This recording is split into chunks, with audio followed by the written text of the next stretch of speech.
Vous écoutez le podcast Vie de saint et converti, écrit par les bénédictins de l'abbaye Saint-Joseph de Clerval.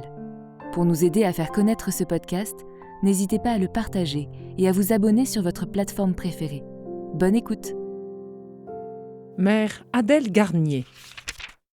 Notre vie n'a de valeur qu'en proportion de notre fidélité à accepter et à accomplir la très sainte volonté de Dieu. À mesure que nos années s'écoulent, on le comprend davantage. Et l'âme qui aime son Dieu s'applique de plus en plus à cette désirable conformité. Ces mots, écrits de la main de Mère Marie-Adèle Garnier, révèlent une âme totalement donnée à Dieu. Ce don d'elle-même l'a rendue très sensible aux offenses faites au cœur de Jésus et lui a inspiré le désir de participer à la souffrance rédemptrice du crucifié en esprit de réparation pour les péchés du monde. Marie-Adèle Garnier vient au monde le 15 août 1838 à Grancey-le-Château, dans le diocèse de Dijon. À l'âge de 8 ans, 2 ans après la mort de sa mère, elle est mise en pension chez les religieuses célestines à Villeneuve-sur-Yonne. Enfant pieuse, elle n'est cependant pas toujours un modèle. Elle-même se décrira ainsi à cette période de sa vie. Très difficile, très indisciplinée, mais très heureuse. Elle fait sa première communion le 19 mai 1850 et reçoit la confirmation le lendemain. Dès ce moment, se développe en elle le désir de plaire à Dieu seul. Revenue de pension, elle n'a que 16 ans lorsqu'un jeune homme la demande en mariage. Elle se fiance avec lui. Un jour, elle entend son fiancé, dont l'esprit chrétien est trop superficiel, plaisanter avec un ami sur la piété de sa future épouse. Une fois mariée, dit-il, je mettrai ordre à tout cela. Adèle n'hésite pas. Descendant rapidement l'escalier, elle lui assène. « Monsieur, vous n'aurez pas à prendre cette peine. Je ne serai jamais votre femme. » Dénégation, excuse, scène de désespoir. Le jeune homme s'enfonce une paire de ciseaux dans la poitrine. La blessure est grave mais non mortelle. Adèle reste ferme, les fiançailles sont rompues. Le jeune homme se mariera plus tard avec une autre personne. Peu après cet acte de courage, elle reçoit des grâces qu'elle décrira ainsi. « Dieu m'a tiré à lui d'une manière si délicieuse qu'il me semblait n'être plus de cette terre. » Une soif ardente. À la messe de minuit de Noël 1862, Adèle est favorisée d'une vision de l'enfant Jésus. Sa dévotion au Sacré-Cœur s'accroît et il lui semble qu'elle est appelée à la vie religieuse. À l'âge de 26 ans, elle fait un essai chez les Dames du Sacré-Cœur à Conflans. 2 mois plus tard, cependant, le mauvais état de sa santé la force à retourner dans sa famille à Dijon. Là, elle bénéficie encore de grâces particulières. « Quand j'étais à l'église, disait-elle, fort distraite souvent, et en tout cas très peu fervente et recueillie, je me sentais parfois subitement enlevée par une force surhumaine qui me ravissait. Je sentais Dieu, j'étais au ciel. Cela durait très peu, 1 minute peut-être, mais c'était assez fréquent. Toujours, la conséquence était l'amour de Dieu, la soif de Jésus, et mes communions devenaient plus ferventes. En mai 1868, elle est reçue comme institutrice dans la famille de Crozet, au château de l'Aulne, près de Laval.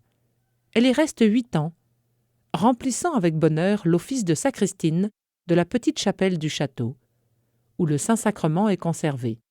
À cette époque où s'annonce la définition du dogme de l'infaillibilité du pape, un grand amour pour le vicaire de Jésus-Christ se développe chez elle. Elle prendra plus tard pour nom de religion Mère Marie de Saint-Pierre. Un soir de 1869, elle voit soudainement paraître devant elle une grande hostie étincelante de lumière, portant l'image de notre Seigneur, montrant son cœur, comme sur la médaille qu'elle adoptera plus tard pour sa famille religieuse. Mais bientôt, des bouleversements politiques profonds se produisent. Les États du pape sont spoliés et la guerre franco-prussienne se solde par la fin du Second Empire. Les outrages subis par le Christ dans la personne de son vicaire et les malheurs de la France étreignent le cœur d'Adèle. Le 12 décembre 1871, elle écrit dans son journal « Pour la France, prier, expier, souffrir et aimer. Durant toute l'année suivante, de grandes peines intérieures l'éprouvent. Il m'est impossible, écrit-elle, de trouver ni goût, ni attrait, ni aucune consolation dans le service de notre Seigneur. Au printemps de 1873, son accablement devient si fort que son directeur spirituel lui commande de demander à Jésus un peu de lumière et de consolation spirituelle. Elle se rend à la chapelle et fait sa prière. Alors qu'elle allait sortir, dira-t-elle, une flèche d'amour et de feu part du tabernacle comme un éclair et vient me blesser au cœur. Éperdu d'un bonheur qui m'ôte la raison, je tombe comme foudroyé et je reste en proie à un ravissement que je ne puis dire. Son directeur spirituel lui affirme que ces grâces viennent du Seigneur. Une belle réponse. Après le désastre de la guerre de 1870, se souvenant des révélations du Sacré-Cœur de Jésus à Sainte Marguerite Marie, deux chrétiens fervents, Le Gentil et Rohan de Fleury, lancent l'idée de bâtir un temple au Sacré-Cœur où la prière s'élèverait sans cesse vers le ciel pour le pape, pour l'Église et pour la France. En juin 1675, Jésus avait en effet montré son cœur à la sainte religieuse visitandine et lui avait dit « Voilà ce cœur qui a tant aimé les hommes, qu'il n'a rien épargné jusqu'à s'épuiser et se consumer pour leur témoigner son amour. Et pour reconnaissance, je ne reçois de la plupart que des ingratitudes, par leur irrévérence et leur sacrilège, par les froideurs et les mépris. » En réponse à cet appel douloureux du cœur de Jésus, la construction de la basilique de Montmartre à Paris est destinée à exprimer le repentir et le dévouement de la France à Dieu et au Christ. Le 23 juillet 1873, l'érection de ce monument est déclarée d'utilité publique par l'Assemblée nationale. En 1872, après avoir entendu la lecture d'un article de journal sur le projet d'église votive au Sacré-Cœur, Adèle avait perçu une voix intérieure qui lui disait « C'est là que je te veux ». Depuis, cet appel la poursuit sans relâche, avec une grande douceur. Un soir du mois de septembre 1874, elle perçoit d'une manière claire que Notre Seigneur désire à Montmartre l'exposition jour et nuit du Saint-Sacrement, et elle entend très distinctement ces paroles « Va trouver l'archevêque de Paris et parle-lui ». Avec l'aval de son directeur spirituel, elle se rend chez le cardinal Guibert, qui lui répond un peu ironiquement que l'Église n'est même pas commencée et que sa demande ne lui semble pas réalisable. Pourtant, c'est le cardinal lui-même qui établira plus tard l'adoration perpétuelle, qu'il avait alors jugée impossible, et qui n'a plus cessé, ni jour ni nuit, depuis le 1er août 1885. Le 16 juin 1875, la première pierre de la future basilique de Montmartre est posée. Ce jour même, en union avec le culte d'amour et de réparation qui doit y être rendu au Christ, Adèle s'offre comme victime pour partager tout spécialement les souffrances du Sauveur à travers sa propre vie. L'apôtre Saint Jean écrit que Jésus, par son sacrifice, obtient le pardon de nos péchés. Saint Jean, chapitre 2. Le Verbe s'est fait chair, enseigne le catéchisme de l'Église catholique, pour nous sauver en nous réconciliant avec Dieu. C'est Dieu qui nous a aimés et qui a envoyé son Fils en victime de propitiation pour nos péchés. Jésus est la victime offerte pour nos péchés, parce qu'il les a expiés et nous a rachetés à travers les souffrances de sa passion et de sa mort sur la croix. Le Rédempteur a souffert à la place de l'homme, et pour l'homme, affirme saint Jean-Paul II. Chacun est appelé lui aussi à participer à la souffrance par laquelle la rédemption s'est accomplie. Il est appelé à participer à la souffrance par laquelle toute souffrance humaine a aussi été rachetée. La foi dans la participation aux souffrances du Christ porte en elle-même la certitude intérieure que l'homme qui souffre complète ce qui manque aux épreuves du Christ, et que dans la perspective spirituelle de l'œuvre de la rédemption, il est utile, comme le Christ, au salut de ses frères et sœurs. Non seulement il est utile aux autres, mais en outre, il accomplit un service irremplaçable. Dans le corps du Christ, qui grandit sans cesse à partir de la croix du Rédempteur, la souffrance imprégné de l'esprit du sacrifice du Christ, est précisément et d'une manière irremplaçable la médiation et la source de bienfaits indispensables au salut du monde. Extrait de la lettre apostolique du 11 février 1984 de Saint Jean-Paul II. La prière réparatrice. À la fin de la même année, pendant que s'élève la basilique de Montmartre, Adèle écrit au cardinal Guibert. Dans cette France qu'il aime, dit-elle, et où il lui a plu de manifester les torrents d'amour et de miséricorde, dont la Sainte Eucharistie est l'océan et le canal tout à la fois, Jésus n'attend-il pas que des âmes, objets de ses miséricordes particulières, s'unissant à lui, se consacrent pour jamais à la prière réparatrice au pied de son autel et obtiennent par leur humble supplication un ralentissement de la fréquence des sacrilèges et un frein à l'entraînement contagieux de l'indifférence et de l'oubli. Elle exprime ainsi une demande de Jésus, la fondation d'un nouvel ordre de religieuses adoratrices. Elle-même inaugure dans un petit appartement, à Montmartre, le 18 mai 1876, une vie de prière. Mais sa santé s'affaiblit et elle en vient à souffrir un véritable martyre, soulagée seulement pendant la messe au cours de laquelle son âme reçoit des grâces de réconfort. Le mal s'aggravant, il devient évident qu'elle ne peut continuer à mener ce genre de vie. Discernant en cela la volonté de Dieu, elle quitte Montmartre le 13 septembre suivant, avec l'invincible espoir d'y revenir. Pendant de longs mois, elle demeure dans sa famille, entre la vie et la mort, puis elle recouvre un peu de santé. Bien après, elle dira de ce long temps d'épreuve « J'ai eu des périodes de tristesse et de découragement terribles, et quelquefois bien longues. Je ne pouvais que me résigner, ne disant guère d'autre prière que le pater. » En 1878, Adèle se rend à Lourdes. Le 15 août, écrit-elle, étant en prière devant la grotte, la pensée me vient que Marie m'a amenée là pour mettre l'œuvre et toutes les futures victimes sous sa protection maternelle. Alors, à ses pieds, j'écrivis en quelques lignes une humble offrande de la société naissante, toute consacrée et uniquement vouée à la réparation envers le cœur de Jésus sous la protection de Marie Immaculée. Je glissai le papier dans une fente du rocher. Il s'échappa de mes doigts et tomba dans un trou où nul œil, nulle main profane ne pouvait pénétrer. Dans le même temps, une amie d'Adèle ensevelissait, par un geste semblable, l'offrande de leurs 2 vies dans les fondements mêmes de la basilique de Montmartre. Que se passe-t-il? Près de 10 années s'écoulent. Le 14 novembre 1887, pendant que le prêtre lui donne la communion, Adèle entend clairement ces paroles. « Ce sont les noces. » Elle relatera après. « Je me trouvais comme étendue sur la croix, crucifiée avec Jésus, et de telle sorte que mes membres furent pénétrés par les membres de Jésus d'une façon que l'expérience seule peut faire comprendre. Je dis au Seigneur, « Mon Dieu, que se passe-t-il? Que faites-vous? » Je prends possession de toi. Tu es à moi, tu es mon épouse. Depuis longtemps, Adèle éprouve une vive dévotion pour le saint sacrifice de la messe. Jésus lui fait comprendre comment, à la messe, agissant par le prêtre, il est réellement notre seul et unique pontife et médiateur.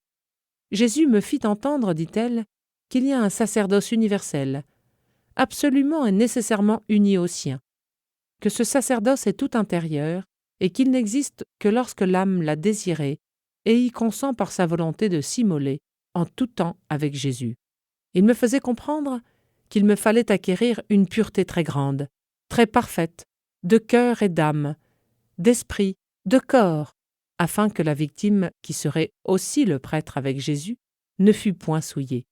Puis il me disait, « Les sacrifices nécessaires, je te les ferai faire. L'amour, je te le donnerai. Les difficultés, je les aplanirai. Tes misères, je m'en charge, je les prends sur moi. » Le Concile Vatican II a rappelé qu'il existe un sacerdoce commun des fidèles, distinct du sacerdoce ministériel des prêtres. Par la régénération et l'onction du Saint-Esprit, les baptisés sont consacrés pour être une demeure spirituelle et un sacerdoce saint. C'est pourquoi tous les disciples du Christ persévérant dans la prière et la louange de Dieu, doivent s'offrir en victimes vivantes, saintes, agréables à Dieu. Toutes leurs activités, leurs prières et leur entreprise apostolique, leur vie conjugale et familiale, leur labeur quotidien, leur détente d'esprit et de corps, si elles sont vécues dans l'Esprit de Dieu, et même les épreuves de la vie, pourvu qu'elles soient patiemment supportées, tout cela devient offrande spirituelle, agréable à Dieu par Jésus-Christ. Et dans la célébration eucharistique, rejoint l'oblation du corps du Seigneur pour être offert en toute piété au Père. C'est ainsi que les laïcs consacrent à Dieu le monde lui-même, rendant partout à Dieu par la sainteté de leur vie un culte d'adoration. Les grâces abondantes reçues par Adèle ne l'exaltent pas. « Je suis toujours moi », écrit-elle à son directeur spirituel, faisant à chaque instant des faux pas qui me font sentir tout le poids de ma pauvre nature. Mais la pensée de mon Dieu me relève et me soutient. Je crois fermement qu'il ne permettra pas que rien au monde puisse me séparer de lui. Elle juge désormais toutes choses selon l'Esprit de Dieu et demeure calme, paisible, au milieu des épreuves et des contradictions. Amen, Alléluia. En 1896, Adèle se lie d'amitié avec une jeune femme, Alice Andrade, alors âgée de 23 ans, qui se croit destinée à une fondation religieuse où l'on priera beaucoup pour l'Église et la France. En décembre, sans pouvoir encore commencer à mener une vie commune, elles se consacrent ensemble à Dieu et adoptent un petit règlement qui se termine par « Amen, Alléluia », 2 mots qui deviendront chers à la nouvelle congrégation. En mars 1897, une 3e compagne postule pour la fondation, et en juin, le petit groupe, bientôt augmenté d'une 4e sœur, établit sa résidence dans un appartement à Montmartre. On récite l'office en commun, et dès que possible, on commencera l'adoration diurne, puis nocturne. Des œuvres d'apostolat, qui ne devront pas nuire à la vie contemplative, sont prévues. Le 29 juin, dans la crypte de la nouvelle basilique, les nouvelles religieuses se consacrent à Saint-Pierre. Le 21 novembre, elles revêtent sous leurs vêtements civils un scapulaire en laine blanche. Sur le devant est représenté le Sacré-Cœur de Jésus, entouré d'une couronne d'épines, et au-dessous, les clés de Saint-Pierre. Derrière se trouve une croix avec le M de Marie. La devise de la congrégation naissante est « Gloria Deo per Sacratissimum Cor Jésus ». Gloire à Dieu par le Sacré-Cœur de Jésus. Le 4 mars 1898, le cardinal Richard, archevêque de Paris, autorise le commencement d'un noviciat canonique. La Société des adoratrices du Sacré-Cœur de Montmartre est fondée. Bientôt, les constitutions de l'œuvre naissante, inspirées de la règle de saint Augustin, seront approuvées. Le 9 juin 1899, année de la consécration du genre humain au Sacré-Cœur de Jésus par le pape Léon XIII, les 4 premières religieuses font leur profession. Adèle sera désormais connue sous le nom de Mère Marie de Saint-Pierre. Pour elle, Montmartre est le centre de toute son œuvre d'adoration et de réparation nationale. Mais ce que les adoratrices de Montmartre sont pour la France, elles doivent l'être pour les autres pays où elles sont appelées. Ainsi, toute la congrégation sera unie dans la prière pour l'Église et le pape, et chaque maison remplira un rôle spécial vis-à-vis du pays qui l'abrite. Dans les mois qui suivent, les sœurs acquièrent une propriété tout près de la basilique du Sacré-Cœur. Mais en 1901, le gouvernement français décrète par anticléricalisme la dissolution des congrégations religieuses. Les adoratrices de Montmartre s'exilent à Londres. Le 21 novembre de cette année, elles revêtent pour la première fois l'habit religieux, composé d'une tunique blanche, d'un scapulaire rouge et du voile noir, qu'elles n'avaient pu porter en France. En mars 1903, la jeune communauté s'installe à Tyburn, au Mont des Martyrs de Londres. Là, en effet, au XVIe et XVIIe siècle, plusieurs centaines de martyrs, prêtres, religieux, hommes et femmes laïques, versèrent leur sang pour être demeurés fidèles à l'Église romaine. Les années suivantes, la communauté traverse de nombreuses épreuves et de graves problèmes financiers. Cependant, la providence du cœur de Jésus veille, et la mère entend un jour le Seigneur lui dire intérieurement, à propos de la congrégation, « Je ne veux pas qu'elle périsse ». De fait, l'arrivée de vocations permet en 1909 une fondation en Belgique. Cependant, depuis plusieurs années, Mère Marie de Saint-Pierre se sent intérieurement portée à adopter la règle de Saint Benoît. En mars 1913, favorisée d'une vision de Saint Benoît lui-même, elle guérit d'une maladie grave, et le 17 janvier 1914, les sœurs adoptent la règle de Saint Benoît. Elles revêtent alors l'habit noir, conservant toutefois la coule blanche pour les offices au cœur. Une croix traînée. La vie de Mère Marie de Saint-Pierre demeure marquée par une souffrance presque continuelle, de l'âme et du corps, au point que, lorsqu'elle est 2 heures sans souffrir, elle demande à Jésus s'il l'a oubliée. Elle est sujette à de fortes migraines qui l'empêchent de penser et d'agir. Si elle ne prend dès son réveil un peu de café, elle ne pourra travailler. Mais selon les lois de l'Église alors en vigueur, ce soulagement l'empêche d'accéder à la Sainte Communion, car elle n'est plus à jeun depuis minuit. Une dispense du jeûne eucharistique lui sera enfin accordée après un très long délai. Toutefois, par la grâce de Dieu, la mère est devenue d'une imperturbable douceur et d'une affabilité toujours souriante. Elle puise dans ses dispositions le tact nécessaire pour réconforter les sœurs qui passent par des épreuves. Elle dit un jour à une jeune religieuse particulièrement éprouvée : « Ma pauvre petite fille, j'ai tellement pitié de vous, quand vous souffrez tant, traînez votre croix à 4 pattes s'il le faut, et puis, quand cela ira un peu mieux, tâchez de vous relever et de la porter plus vaillamment. » Un jour d'octobre 1922, Mère Marie de Saint-Pierre se voit transportée en esprit au calvaire et étendue, malade et sans force, aux pieds de Jésus crucifié. Mais il n'y a pas de croix. « Mon bon maître, dit-elle, je ne vois pas le bois de votre croix. »« Le bois de ma croix sera en toi, » lui répond Jésus. C'est l'annonce de sa dernière maladie qui durera 18 mois.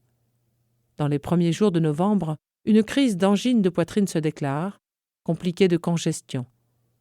Désormais, la mère reste alitée et ne peut assister que très rarement à la Sainte Messe.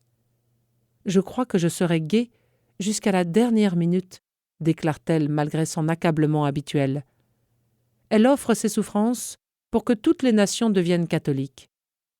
Le 15 novembre 1923, elle voit sur l'hostie que lui apporte un prêtre le cœur de Jésus vivant dans l'Eucharistie. Elle s'éteint paisiblement le 17 juin 1924.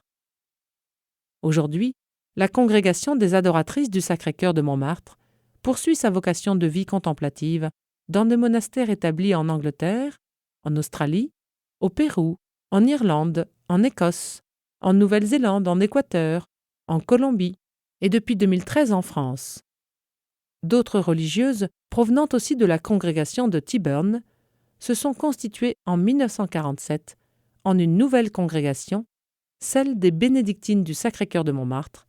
Elles desservent aujourd'hui la basilique de Montmartre et d'autres lieux de pèlerinage en France. Marie-Adèle Garnier vient de franchir une étape vers la béatification par l'ouverture du procès diocésain. Elle souhaitait vivre sous le regard de Jésus, devenir l'inséparable de Jésus, grandir sous les rayons brûlants du feu sacré de l'Eucharistie. À son exemple, et selon l'exhortation de saint Benoît, apprenons à ne rien préférer à l'amour du Christ. Merci d'avoir écouté cet épisode du podcast Vie de saints et convertis. S'il vous a plu, on compte sur vous pour le partager et on vous donne rendez-vous très bientôt à l'écoute d'un nouveau récit.